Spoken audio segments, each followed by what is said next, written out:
Hello mga kabatang Quiapo March 1 Episode Summary. Sa presinto naman ay sinabi ni Rigor na pilayan ko na si Tanggol at umaasa ako na madadali ni Enteng si Tanggol sakin.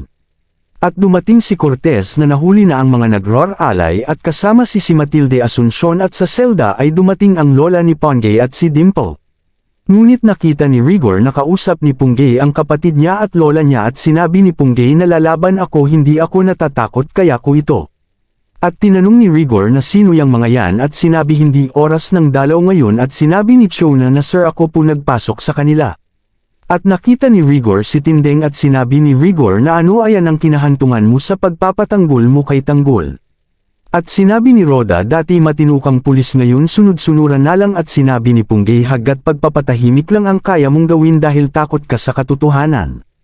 Pero pag naupo na si Tanggol pagbabayaran mo ang lahat ng kasalanan mo at sinabi ni Rigor na wag na kayong anmasa dahil maglalaho na ang demonyong si Tanggol.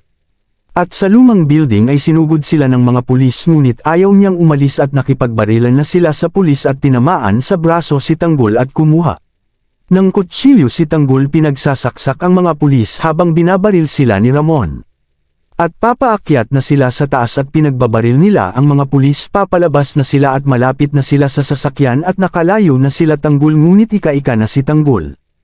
At pumunta sila sa simbahan na kakilala ni Tanggol at sinabi ni Father sa kasama niya sino yun at binuksan at sinabi Father o Tanggol. At sinabi ni Father kunin mo ang gamot, sige pasok kayo dito, upo kayo dyan at sinabi ni Father Tanggol sino siya at sumagot si Tanggol Father papa ko po si Ramon Montenegro. At sinabi niya Tanggol at sinabi ni Tanggol pasensya na po Father wala na kami matakbuhan, hinahabol po kami ng mga pulis at dumating ang gamot. At sa presinto nakita namin si alias Enteng at sinabi ni Rigor si Tanggol nakita ninyo ba wala po si Tanggol at sinabi ni Tigor umalis ka na at nagalit si Rigor at binalibag ang upuan. At tumawag si Roberto kay Rigor at sinabi di magiba yung pinatrabaho ko ba sa'yo nagawa mo at sinabi ni Rigor pero Vice nahuli namin ang lola ni Tanggol. Magagamit natin siya at inilabas ng mga pulis si Roda at Tindeng.